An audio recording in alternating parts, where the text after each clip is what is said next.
네, 우리 다 같이 함께 교독한 히브리서 2장 5절부터 10절까지 말씀 중심에서 구원의 창시자의 낮아지심과 높아지심, 구원의 창시자의 낮아지심과 높아지심이라는 제목으로 하나님 말씀 증거하겠습니다.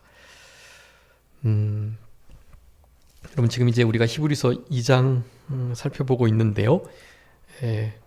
우리 예수 그리스도께서 얼마나 먼저는 인격과 그 성품 면에서 천사들과 비교할 수 없이 탁월하신지, 그리고 이제 4장부터는 예수 그리스도의 그 사역적인 실제적인 구속 사역의 그 면으로 살펴봤을 때에도 이를테면 아론이나 또 모세나 여러 가지 대제사장 그 위쪽에서 우리 3장까지 살펴봤던 여호수아나 살펴보게 될 모세 천사들, 선지자 이런 이들과는 비교할 수 없는, 그러니까 그 구속사역의 지속적인 면, 영원하고요. 그리고 그 완성적인 면에서 100% 온전하고, 그리고 그 제사를 드리는 횟수적인 면에서 매번 아니라 단회에 그와 같은 일을 하셨다라는 것 자체가 우리 인생들을 위한 속죄인이 사람이셨음이 분명하고, 또 한 사람이 전 인생 속에 택한 모든 이들의 그와 같은 저주와 죄를 감당하셔야만 하니 신적 능력을 가지신 분이어야만 하기에 진짜 사람이셨고 진짜 하나님이신 바로 우리 예수 그리스도께서 그런 일들을 행하심에 얼마나 위대하고 탁월하신지를 그렇게 말씀하시는 거고요. 마지막으로 그와 같은 예수님을, 뛰어나신 예수님을 제대로 믿고 있는 그리스도 안에서 살아가는 그리스도인들의 그런 신앙적 탁월함이 얼마나 뛰어난지를, 그러니 결국 유대교로 넘어가지 말고 기독인으로서 크리스찬에 감당해야 할 여러 가지 어려움들을 잘 이겨내고 통과하면서 우리 주님 재림을 소망하면서 그렇게 그리스도인다운 삶을 거룩하게 잘 살아가라 라는 말씀을 지금 하시면서요, 우리 2장 1절부터 4절에서 우리 지난 시간에 살펴본 것처럼 중요한 경고의 말씀을 하고 계십니다. 그 우리에게 위대한 탁월하신 구원자, 창조자 되신 우리 예수님께서 우리에게 주신 그 복음의 구원의 은혜가 얼마나 위대한지, 그것을 옛날에 천사들을 통해서 그냥 율법 말씀 주셨는데 그 말씀을 지키지 못할 때에도 얼마나 하나님의 준엄하신 징계와 심판을 받았는데, 하물며 그런 천사들을 통해서 받은 말씀이 아닌 하나님이신 주 예수 그리스도께서 직접 성육신 하셔가지고 이 땅에서 말씀을 드러내시고 말씀을 친히 완성하시고, 그래서 온전하신 구속 사역으로 말미암아 부활의 생명까지 이제 우리에게 허락해 주시는 그와 같은 이 복스러운, 비교할 수 없는 이같이 큰 구원, 이같이 큰 구원을, 그 구원의 복음의 말씀을 등한히 여기거나 소홀히 여기거나, 그래서 그것이 흘러 떠내려가도록 한다면 얼마나 합당한 보응, 징계를 받겠는가. 유대교로 다시 한번 돌아가려고 한다라는 것 자체는 이와 같은 큰 구원을 얼마나 없인 여기는 일인가 라고 지금 그렇게 말씀하면서, 우리 지난 시간에 그렇게 말씀이 떠나가지 않도록, 그리고 우리가 말씀으로부터 떠내려가지 않도록 하기 위해서, 등한히 여기지 않기 위해서 어떻게 해야 된다는 것을 살펴봤습니다. 결론적으로는 말씀이 우리에게서 멀어지고 떠나지 않거나, 또 우리가 말씀에 든든히 뿌리박고 거기에 잘 정박해 있어야 하는데 우리가 흘러 떠내려가게 되는 그런 경우를 등한히 여기며 마치 에서가 장자의 명분을 그렇게 소홀히 여기고 가볍게 여기고 별것 아닌 것으로 의미 없게 여겼던 것과 같이요. 그렇게 되게 된다면 이 하나님의 준엄하신 징계와 책망을 피할 수가 없고요. 그렇기 때문에 그리하지 않기 위해서 어떻게 해야 되냐고 말씀드렸냐 하면 우리 1절에 있는 것처럼 어떻게 해야 된다 그랬죠? 우리가 들은 그것을 뭐 해야 된다? 더욱 유념해야 된다라는 것입니다. 더욱 유념하는 일. 유념. 그 유념이 이제 결국 유념하다라는 것은 잘 들은 그 말씀을 지킨다라는 거예요. 간직하고 소중히 여기고 그래서 그것을 잘 전달해서 후손과 후손의 후손과 후손의 후손의 후손까지도 그 말씀들이 잘 이어질 수 있도록 해야 된다라는 것을 지난 시간에 살펴봤습니다. 그 유념이라는 단어에 우리 이제 개역 성경에는 그때 지난 시간에 말씀드렸던 것처럼 삼가다, 간절히 삼가다. 그러니까 더욱 간절히 삼가야 되는데 그렇지 않으면 흘러 떠내려간다. 말씀이 그리고 우리 자신이 등한시 여기게 된다. 그러니까 그렇게 하지 않기 위해서 유념해야 된다. 삼가 조심하면서 그렇게 삼가 더욱 간절하게 삼가야 된다라는 말씀을 그렇게 드렸습니다.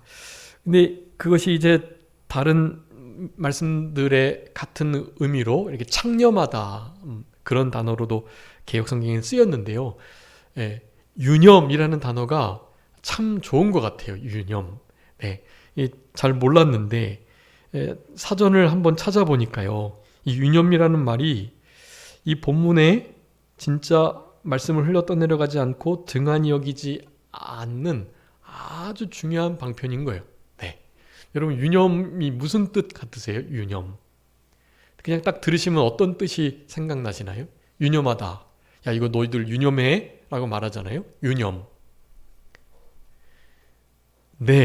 여러분들이 생각하시는 그런 의미예요. 그런 의미를 국어 사전적으로 잘 정의해 놨습니다. 그게 무슨 사전이었죠? 뭐 그냥 네이버 사전이었나요? 네이버 사전. 거기 이렇게 쳐보시면요. 이렇게 나와 있어요. 여러분 이거는 그냥 이 워딩을 잘 기억하시는 게 좋을 것 같아요. 자, 유념하다라는 것은요.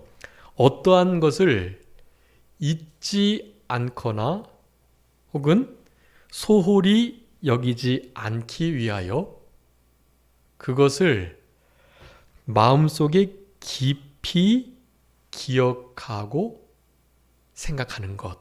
이렇게 나와 있어요. 이게 이제 제가 꾸민 게 아니고요. 그대로 나와 있는 거예요, 이게. 어떤 것을 어떻게 하려고요? 잊지 않거나 소홀히 여기지 않기 위해서 이 유념을 하는 건데 잊지 않거나 소홀히 여기지 않기 위해서 그것을요, 어떻게 해요? 마음속 깊이 어떻게 해요? 깊이 기억하고 기억이라는 단어 뜻이 기억이라는 뜻도 있네요. 여기 유념이라는 단어에 마음속 깊이 기억하고 그것을 어떻게 해요? 생각하라는 거예요. 생각념자거든요. 이 생각한다는 것 자체가 중요한 거예요. 생각하다. 여러분 생각이 근데 너무나 막 사방팔방으로 가잖아요. 그래서 그냥 하나님의 은혜와 사랑과 구원과 크신 우리를 향한 희생과 뭐 긍휼히 여기심과 뭐 천국과 뭐 우리를 위해서 얼마나 그렇게 희생을 하셨는지에 대한 거 우리가 그냥 생각한다고 묵상을 하지만 제가 이제 새벽 예배 마치고 뒤에서 이제 묵상하며 기도를 드리는데도요. 그 고요한 시간이지만 그래서 뭐 선풍기 소리밖에 안 들리는 그런 고요한 시간이지만 사실 그런 때조차도요. 그 하나님의 그러한 은혜와 사랑에 정말 아주 깊이 집중해가지고 그것을 아주 골똘하게 흔히 말하는 묵상하며 계속해서 그걸 되뇌이면서 감사하며 그렇게 하기가 상당히 어려워요. 그렇게 해서 주님을 더욱더 이렇게 감사하면서 주님과 교통 교제하면서 주님과 대화하듯 말씀을 나누면서 그렇게 실제로 기도하는 일이요.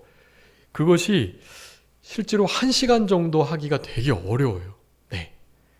1시간 정도 하는 것은 정말 사실은 어느 정도 주님과 진짜 친밀한 교통과 교제, 오늘 아침에 말씀드린 것처럼 그분과 거기서 진짜 만나고 대면해서 그분을 진짜 인격적으로 내 눈앞에서 주님이 내 앞에 계신 것을 진짜 실제로 의식하면서 그렇게 친구처럼 사랑하는 이와 함께 대화하는 것처럼 대화하는 정도의 수준이 될 때, 사실 그럴 때 이제 두세 시간이 그냥 막 한 1, 2분 지난 것처럼 확 지나가게 되는 경우, 그런 경우가 좀 있는 거고요. 그런 경우는 저희가 진짜 산기도 하면서 산기도 금식하면서 한 3, 4일째쯤 그때 진짜 이렇게 세상 정욕과 모든 것이 다 끊어지고 그때 진짜 하나님 앞에 막 이렇게 몸부림치면 그때 하나님이 조금 은혜를 주실 때 그런 경험들이 가끔 있는 거예요. 그러니까 일반적인 상황에서 이 아침에 새벽기도 고요한 강대상 뒤편에서조차도 1시간 정도 하나님의 그 은혜를 되새김하고 묵상하는 것이 상당히 어려운, 왜냐하면요 되게 교회 일들 막 해야 할 일들이 막 생각나니까요. 그런 일들을 해야 되니 내 일은 지금 하나님하고 이렇게 시간을 들이며 교통하는 것임에도 불구하고 교회를 섬기며 교회를 향한 일들이 또한 있으니까 그것이 계속 부딪혀가지고 분주한 마음들이 여전히 있는 거예요. 그러니까 흔히 생각하다라고 할 때 그 생각을 진짜 제대로 해내기가 정말 어려운 거예요. 아주 영적인 일이고, 영적인 일에는 누가 방해를 하죠? 사탄 마귀가 그 일을 너무나 싫어하니까 하나님하고 하나님의 자녀들이 저렇게 깊이 대화하고 만나 뵙고 사랑의 교제를 나누는 걸 사탄이 너무 싫어하니까요. 하여간 총공세를 당하는 거예요, 사실은. 여러분, 그럴 때 바로 이런 말씀들을 적용해가지고요. 그냥 생각이 아닌, 이 유념이라는 단어의 풀이 정도의 생각이 아닌, 이것도 아주 깊이 지금 풀어놓은 거예요, 보니까. 하나님과의 교제와 하나님이 우리에게 행하신 일들과 그분의 희생과 우리를 향하신 사랑, 긍휼하심, 영원한 천국과 그 보이지 않지만 그 복된 광대한 세계에 우리에게 주어지는 그 너무나 복스러운 일들, 이런 것이요 진짜 잊어버리지 않고 그것을 등한히 여기거나 소홀히 하지 않기 위해서 진짜 마음속 깊이 그것을 계속해서 잘 기억하면서 그것을 생각해내라고 하는 이 유념이라는 단어 자체가 아주 상당히 효과적인 단어이긴 한데요. 사실 그것으로도 부족한 거예요. 그렇게 생각해서 될 일이 아니다, 이게. 네. 그래서 제가 지난 주일 오후 예배 때 말씀드린 거예요. 여러분이 유념하다, 그리고 창념하고 이 말씀을 삼가기 위해서 여러분 어떻게 해야 된다고 지난 시간 말씀드렸죠? 혹시 기억하시나요? 그것만 말씀드리고 마쳤는데, 여러분 진짜 그 생각이 되려면 주님을 향한 그런 생각과 깊은 교제와 교통이 이루어져서 등한히 여기거나 그것을 잃어버리지 않고 떠내려가지 않도록 하기 위해서, 잘 간직하기 위해서는요, 암송하셔야 돼요. 암송해서 그것을 읊조려야만 해요. 읊조리는 일을 하지 않으면 안 돼요. 제가 강대상 뒤에서 제가 그동안 외웠던 암송의 말씀들을 실제로 소리를 내서 하나님 앞에 기도하는 마음으로 암송을 하면요, 여러분 그거 정말 신기해요. 그럴 때는요 이렇게 사탄 마귀가 잘 틈타지 못해요. 진짜로 기도가 잘 되고 그 말씀에 입각해서 하나님이 주시는 깨달음의 은혜나 그 말씀을 바탕으로 누군가를 위한 기도가 잘 상달된다는 그런 마음이 막 들어요. 그럴 때는 이제 기도에 성공한 거예요. 그럴 때 이 목사의 직분을 조금 한 10분의 1 정도 감당한 거예요. 겨우겨우. 네. 그런데 그런 거 없으면요 정말 성공하기가 힘들어요, 그게. 그래서 이제 찬송도 부르고 또 하나님 앞에 실제로 소리를 내서 통성으로 기도하고 이제 그런 일을 하는 거죠. 네. 근데 여러분 이것이 정말 필요한 일이고요. 진짜 이 마지막 때에 여러분 제가 말씀드렸지만 성경책 이거 부피가 있고 다 없어질 수 있어요. 이제 실제로 보게 되면 가지고 소지한다면 어떤 해를 당하게 될지 몰라요. 핸드폰인데 무슨 소용이냐. 핸드폰 데이터 막거나 와이파이 안 되거나 전파 방해하면 핸드폰 여러분 못 써요. 여러분 실제로 성경을 찾아볼 수도 없고, 여러분 지금 북한이나 지금 당장에 우크라이나 성경이 없어가지고 보고 싶은데 못 보고, 그래서 폴란드를 통해서 기도원협회나 또 우리 목사님 같은 분이 계속 연계해가지고 성경 어떻게든지 유럽 쪽에서 찾아내가지고 그거 우크라이나로 된 성경들 보급하고 있는 거예요. 지금 전쟁이 되고 삶이 피폐해지니 참된 하나님을 찾는 거예요. 그래서 전쟁 속에 있는 젊은 군인들이나 이런 이들이 성경을 그렇게 갈급한다고 그래요. 그래서 그것을 보급하는 루트가 조금씩 개척해 나가고 있는데, 개척하는 부분이 정말 적긴 하지만 보급되는 양이 적으니까 이게 너무 수량이 부족한 거예요. 응급키트, 충전키트 뭐 이런 건 뭐 더 두말할 것 없고요. 그런 것이 정말 부족한 때인데요. 여러분 당장에 이제 전시나 준전시 상황, 우리가 코로나 상황이 사실 준전시 상황이었잖아요. 이동에 제한이 있고 다 QR코드를 찍고 들어가야 하고 말이죠. 대중교통 못 이용하고 마스크 안 쓰면 다 그렇게 되는 상황이 하나님이 보여주신 거예요. 여러분 그런 일들이 마지막 때에 분명히 있을 것이고요. 여러분 꼭 기억하셔야 돼요. 분명히 있을 것이고, 그럴 때에는 핸드폰이 문제가 아니에요. 핸드폰은 당연히 못 쓰는 거고요. 성경책도 들고 다닐 수 없는 그런 형국에 놓이게 될 것이에요. 아주 높아요. 그럴 가능성이. 여러분 그럴 때 뭐만 남을까요? 그럴 때 뭐만 남겠죠? 성경 진짜 암송한 것만 남는 거예요. 여러분 암송한 것만. 여러분 성경 말씀을 사모하는 마음으로 그 말씀을 정말 즐거워하셔서 그 말씀을 종일 내 입에 있도록 하셔야 해요.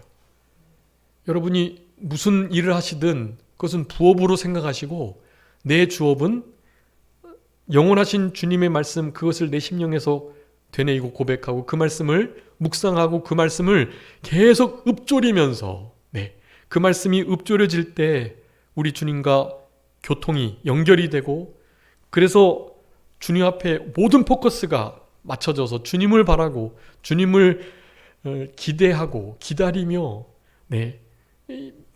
진짜 주님과 친밀하게 교통하는, 그 목회자만이 아니에요. 전도할 때 찬양할 때만이 아니에요. 여러분이 하시는 그 일을 하시면서도 말씀을 읊조리시면서 1년표의 말씀, 이번 달 달력에 있는 말씀, 새벽에 하나님께서 감동 주셨던 그 말씀, 주일날 오전 오후 예배 때 말씀하셨던 그 말씀, 수요일날 하셨던 그 말씀, 여러분 이 말씀만 해도 그래도 벌써 5구절 6구절 되잖아요. 여러분 그런 말씀들만 한 주간 계속 돌리시면서 그렇게 지내셔도요, 여러분 사탄 마귀를 정말 넉넉히 이겨낼 수 있습니다. 하나님의 말씀은 운동력이 있고 살아있어가지고요, 사탄 마귀 꿈쩍도 못해요. 말씀의 검, 성령의 검 앞에서는요. 여러분 이때까지 그냥 믿음의 방패 정도로 구원의 투구, 의의 흉배 같은 거, 진리의 허리띠 이런 정도로 방어만 했다면 이제는 실제로 전투하셔야 합니다. 영적 전쟁 가운데 가셔야 하고 영적 전쟁하셔야 돼요. 내 삶 전체가 하나님의 자녀이기 때문에, 천국 백성이기 때문에, 이 세상에 속한, 세상이 악한 자에게 처했다 그랬는데 악한 자에게 속한 이 세상 속에 살아갈 때는 그 전쟁을 피할 수가 없어요. 피하면 그냥 사실 지는 거예요. 피하면 지는 거예요. 거짓된 그리고 굴욕적인 평화가 전쟁보다 낫다, 이렇게 말을 하는 사람들이 있어요. 여러분 그건 너무나 잘못된 거예요. 그거는 거짓된 평화, 또 굴욕적인 평화. 제일 좋은 평화는 항복해서 종 되는 거죠. 그러면 얼마나 평화로운데요. 뭐 싸울 게 있나요? 주는 대로 하면서 살면 되는 거죠. 여러분 참된 하나님의 사람들, 하나님의 나라와 의를 위한 일에, 진리에 관한 일에 사실 전투적이지 않고는 그런 것들을 획득하기가 어려운 거예요, 여러분. 마지막 때에 영적 전쟁, 전투가 있다는 것을 기억하시고요. 여러분, 하나님의 말씀, 이 구원의 큰 것을 유념하시면서 여러분 그 말씀을 흘러 떠내려가지 않도록, 그 말씀이 우리의 삶을 통해 홀대히 받지 않도록 여러분 소중히 여기시는 우리들이 되어야 합니다. 여러분, 이사야 53장에 우리 이렇게 말씀 사순절 날 나누면서 거기에, 그러니까 우리 고난주간 때 공과 공부했었었는데요. 거기에 이스라엘 백성들이 하나님의 종 메시아 그리스도를 못 알아보고 함부로 대하고 다 자기가 잘못해서 저렇게 되는 줄 알고, 그래서 죽임을 당하는 줄 알고 막 공격하고 그들이 결국 예수님을 죽였죠. 네.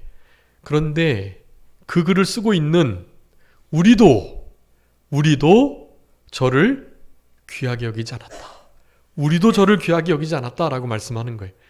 여러분, 우리의 삶 속에 적어도 우리만큼은 하나님께서 귀하게 우리 하나님을 여겨주시기를 소홀히 여기지 않고 가볍게 여기지 않고 그것을 진짜 중차대한 영원한 영광의 중한 것을 이루는 것으로 생각하면서 그것을 목숨과 바꿀 만큼 귀히 여기고 정말 소중하게 여기는 그런 우리들이 될 때요, 여러분, 그런 이들에게 하나님께서 말씀으로 찾아오셔서 능력과 은혜를, 불쌍히 여김을 베풀어 주시는 거고요.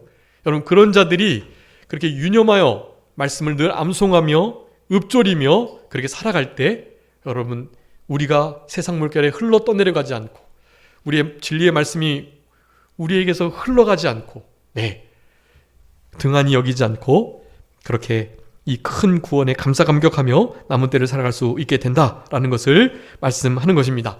자, 그래서 그 말씀을, 지금 이게 경고의 말씀이거든요.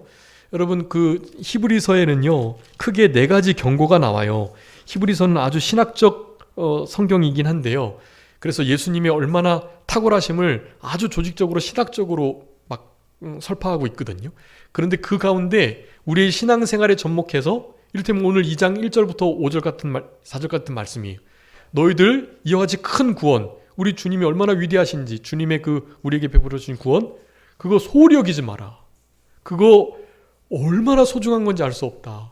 그거 흘러 떠내려가지 말게 해라 좀. 이런 식으로 이제 경고하는 그런 말씀들이 있어요. 여러분, 그래서 거기다가 좀 써주세요. 그 경고의 말씀, 그러니까 경고의 신학적 말씀이 아니라 실생활에 접목된 경고의 말씀들이 총 4부분이 있거든요. 그래서 그걸 한번 써주시기 바랍니다. 첫 번째가 2장 1절 4절까지고요. 두 번째가 3장 7절부터 4장 13절이에요. 이거 우리가 아시는 것처럼 불신앙에 대한 경고예요. 불신앙. 우리 첫 번째는 뭐겠죠? 하나님 말씀을 등한히 여김에 대한 경고예요. 절대로 그렇게 하면 안 된다라는 것을 말하는 거고요. 두 번째는 불신앙에 대한 경고, 3장 7절부터 4장 13절까지. 세 번째는 5장 11절부터 6장 20절까지예요. 이거는 우리 성도들의 성숙하지 못한 태도들에 대한 경고를 하고 계십니다. 5가지네요. 네 번째는 10장 26절부터 39절까지. 이것은 침륜, 뒤로 자빠짐, 제자리에 서 있음, 세상으로부터 이렇게 잠식되는 이와 같은 상황, 침륜에 대한 위험성을 경고하고 있어요. 10장 26절부터 39절까지. 마지막 5번째는 12장 15절, 25절부터 29절. 12장에 나오는 건데, 이것은 하나님을 거부하고 거절하는 자들에 대한 경고예요. 하나님을 거부하고 거절하고 또 침륜에 빠지고 미성숙한 반응을 보이고 특별히 불신앙, 그리고 진리의 말씀을 등한히 여기는 것에 대한, 자, 이런 것이 다 뭐하고 연결되어 있겠죠?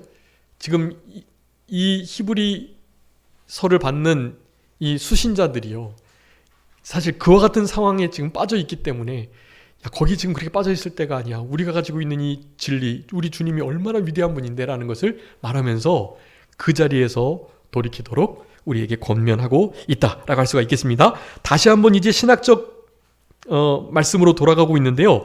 우리 제목처럼 구원의 창시자, 우리 10절에 구원의 창시자라고 표현을 하고 있습니다. 개역 성경에는 구원의 주라는 표현인데 구원의 주가 흔히 아도나이, 퀴리오스라고 하는데 여기서의 주는 그게 아니에요. 알케곤이라는 단어인데요. 좀 특별한 단어예요. 이거는 그 히브리서 12장에서도 한 번 더 나오는데, 그러니까 이거는 우리 여기 개역 개정에서 번역한 것처럼 창시자, 개척자, 처음 시작한 자, 그런 의미예요. 네. 그래서 믿음의 주도 그렇고 오늘 본문의 구원의 주, 원래 구원의 이제 개역에는 구원의 주라고 돼 있는데 그 주가 창시자로 잘 번역이 되어 있습니다. 구원의 창시자, 구원의 주를 고난을 통해서 온전하게 하셨다. 다분히 신학적인 부분이고요.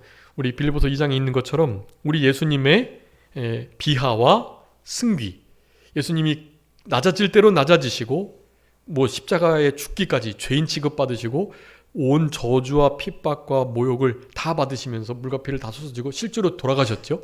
그렇게 낮아질 대로 낮아지셨다가 이제 그것이 우리에게 그와 같은 교훈을 주는 거예요. 우리에게도 그리스도인으로서 고난의 자치가 있다. 우리도 예수님처럼 모든 이름 위에 뛰어난 이름을 갖고 모든 무릎이 예수님 이름 아래 꿇어 엎드려지기 위해서는 우리도 예수님의 그 길을 가야 된다라는 것을 말하고 있는 거지. 지금 믿고 있는 크리스찬들이 지금 그런 길을 가고 있으니까 주님이 먼저 그 길을 가셔서 너희들이 지금 이렇게 고난 속에 그 길을 가는 게 당연한 일이다.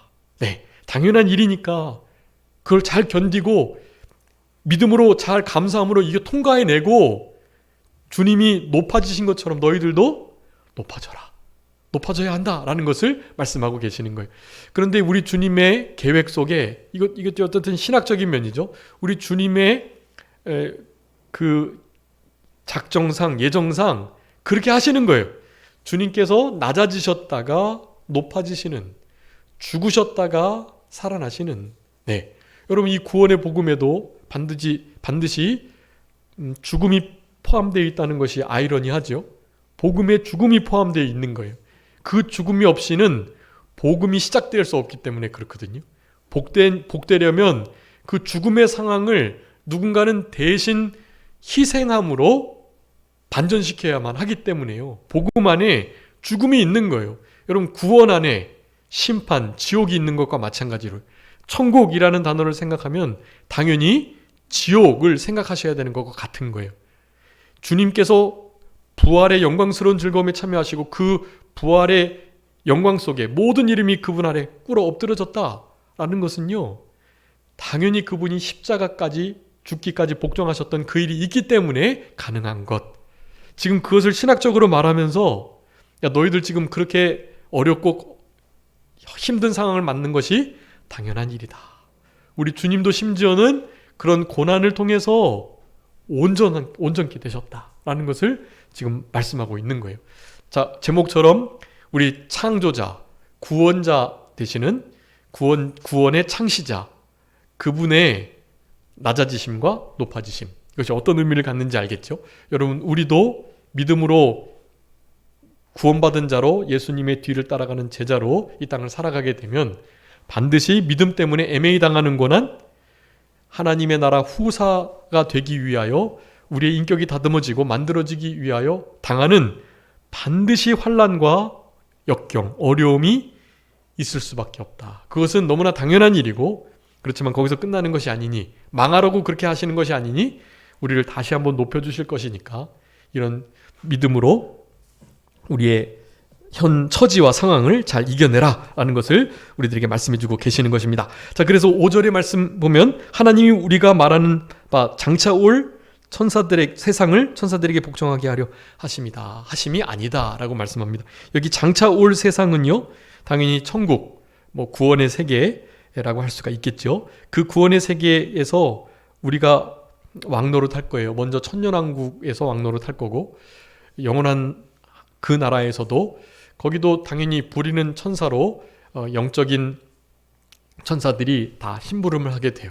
우리는 하나님의 자녀로 왕 같은 제사장으로 왕으로서 모든 우주 만물을, 천사들을 다스리는 자들이 되는 거예요.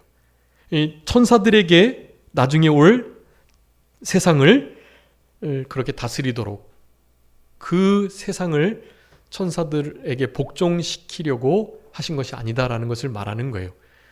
이 사람들이 천사를 통해서 전해진 구약의 모세오경, 선지자들, 여호수아, 모세와 또 아론과 또 이제 엘리야, 예레미야, 에스겔 이런 다니엘 위대한 선지자들은 귀하게 여기면서요.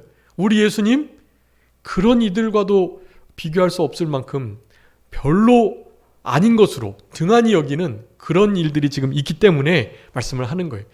천사들 나중에 올 세계 장차 올 세상 천사들이 다스리는 거 아니다. 당연히 주님이 다스리는 거고 주님의 자녀인 우리들이 함께 다스리는 거다라는 것을 말씀하고 계시는 거예요. 이 6절의 말씀입니다. 그러나 누구인가가 어디에 증언하여 말씀했는데, 이것은 시편 8편에 있는 말씀입니다. 시편 8편 4절부터 6절 말씀인데요. 사람이 무엇이기에 주께서 저를 생각하시고 인자가 무엇이기에 주께서 그를 돌아보시나이까. 여기 생각하고 돌아보신다라고 말씀하는데요. 여기 시편 기자가 우리 인생들이 하나님 앞에 얼마나 큰 은혜를 입었는데, 사실 그런 큰 은혜를 입고도 타락하기도 하고 또 자기 마음대로 자행자재하고 살아가는 일들이 많은 것을 그렇게 지금 말씀하는 거예요. 그러면서 그렇게 복된 자리에 있던 그 인생들, 믿는 하나님의 사람들이죠. 그런 사람들이 범죄한 이후로부터 천사보다 훨씬 더 못한 처지에 지금 놓여 있는 거예요. 잠시 동안. 잠시 동안. 여러분, 인류의 역사 이제 한 6천여 년인데요. 그 6천여 년 동안 정도는 영원한 시간에 비하면 잠시죠. 잠깐, 아주 짧게, 그런 의미거든요. 범죄함으로 말미암아 사실은 천사보다도 훨씬 더 못한 위치에 우리가 하나님의 자녀들조차도 떨어져 있는 상태가 된 거예요. 그것을 표현하는 것입니다. 그러면서 천사보다 잠시 못하도록 하시는, 이제 여기서의 인자는요, 우리 예수 그리스도를 의미하기도 해요. 이게 사람이지만 사람이 그렇게 되었던 것을 말하는 것이지만 시편에는요, 그것을 영적으로 적용해서 지금 이런 히브리서 말씀을 통해서 우리 예수 그리스도의 낮아지심, 우리 예수님이 범죄해서 그러신 것은 아니지만 우리 주님께서 인간이 천사보다 마치 못한 것처럼 우리 예수님도 심지어 천사보다도 지금 못한 것처럼, 웬만한 사람들이 예수님을 욕하고 모욕하고 막 함부로 대하고 그리고 조금 어려운 일 당한다고 기독교인에서 다시 유대인으로 바꿔볼까 이런 생각이나 하고 있는 상태 말이죠. 그런 상태를 천사보다 잠깐 동안 못하게 하셨던 것으로 말씀하는 것입니다.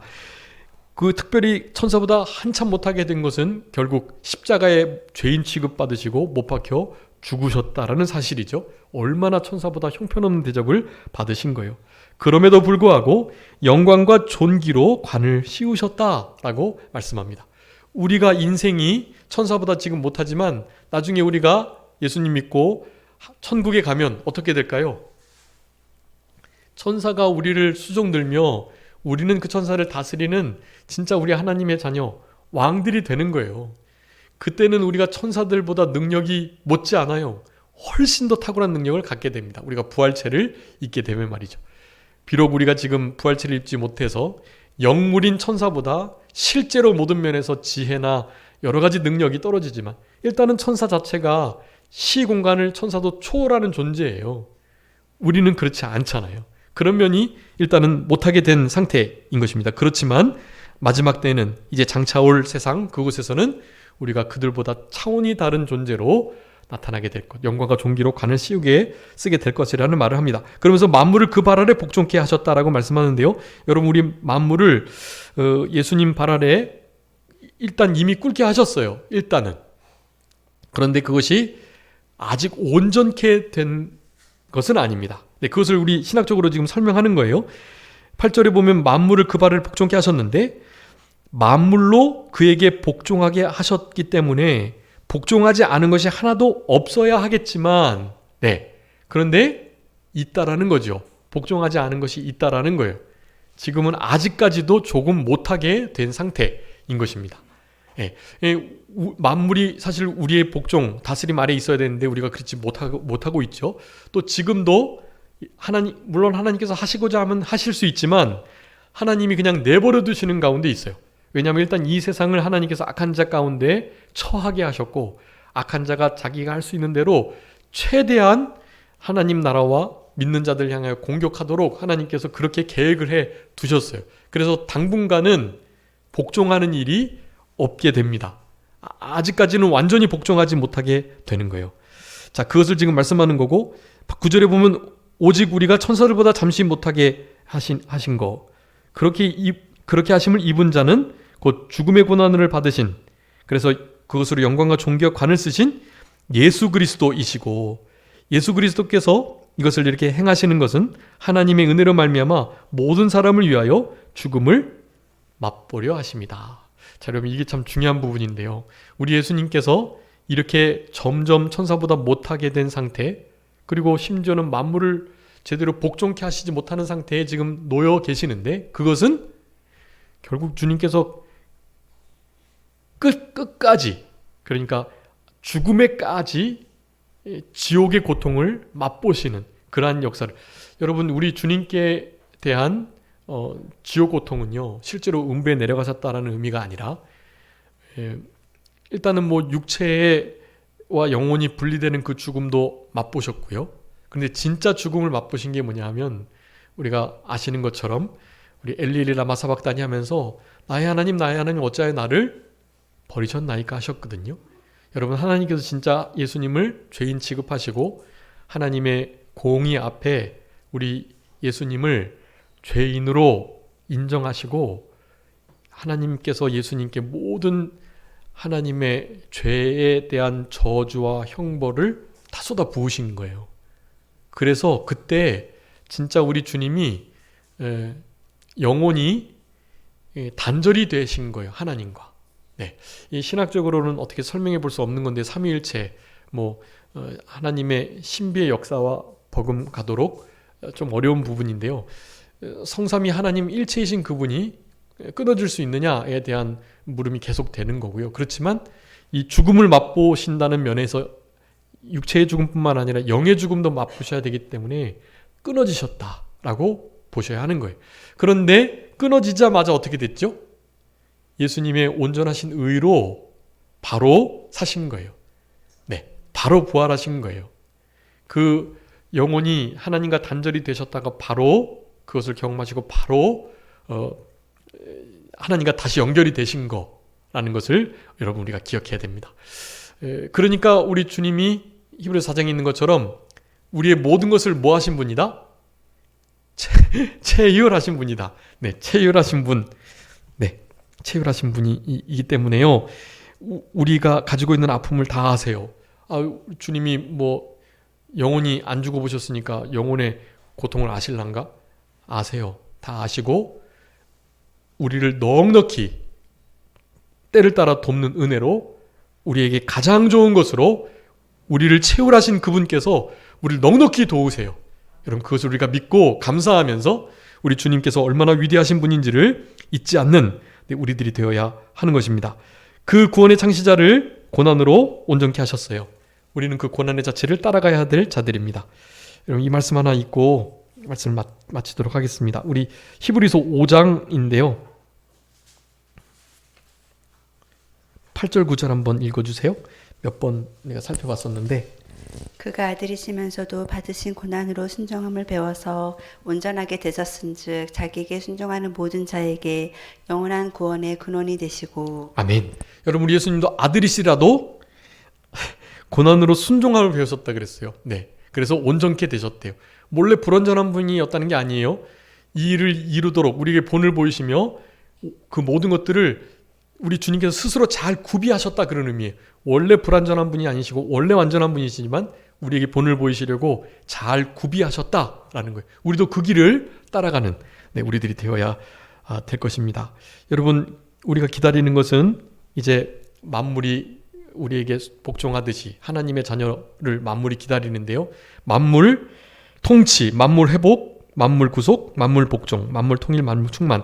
그래서 이게 만물, 만유에 대한 이게 앞자만 따서 이게 통회 구복통충이라고 하는 건데요. 만물을 결국에는 통일하실 거예요. 만물을 온전케 하시고 또 회복시키실 일을 하실 겁니다. 아직 이루어지지 않았지만 우리가 그 일을 하도록 되어 있어요. 어떻게 하면요. 하나님의 말씀을 구원을 등한히 여기지 않고 그 말씀에 유의할 때, 그 말씀을 생명 삼고 그 말씀을 즐거워할 때, 그 말씀들에 대한 거를 잘 정리해 가지고 제가 이 홈페이지에 잘 올려두겠습니다. 한 주 동안에 우리 주님께서 우리를 다스리는 것처럼 온전히 우리가 주님께 다스림 받을 수 있도록 말씀을 귀히 여기는, 그리고 말씀을 늘 되새김하는 우리들이 되어야 되겠습니다. 잠깐 기도하겠습니다. 살아계신 우리 아버지 하나님 감사합니다.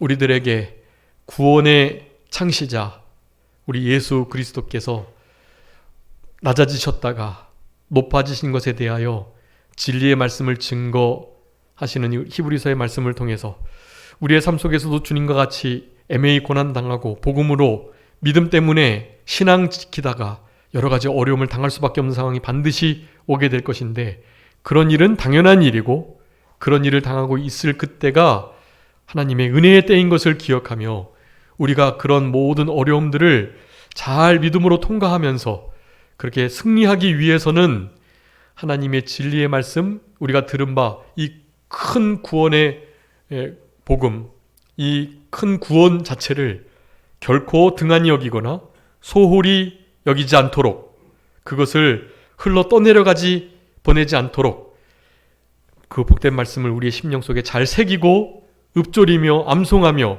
그것을 잘 지켜낼 수 있는 우리들이 될 수 있도록 하나님의 말씀을, 복음을 유념하는 우리들이 되게 하여 주시옵소서. 그 구원이 얼마나 감사한 일인지 그 구원을 날마다 구원의 감사와 감격 속에 그 구원을 다른 이들에게까지 힘써 증거하고 전파할 수 있는 우리들 되게 해주시기를 간절히 바라옵고, 하나님의 말씀이 우리의 영혼의 즐거움이 되며 즐거움이 되는 그 말씀의 길로 힘써 다른 박질하려고 노력하는 우리들이 될 수 있도록 하나님의 말씀에 유념하는 삶을 살아갈 수 있는 우리 모두가 되게 하여 주시옵소서. 귀한 진리의 말씀, 그 말씀을 소홀히 여기지 않고 잊어버리지 않기 위해서 마음에 깊이 기억하고 그것을 늘 생각하는, 암송하고 유념하는 우리 모두가 되게 해주시기를 간절히 바라옵고, 모든 것 주님께 맡기오며 살아계신 예수 그리스도의 이름으로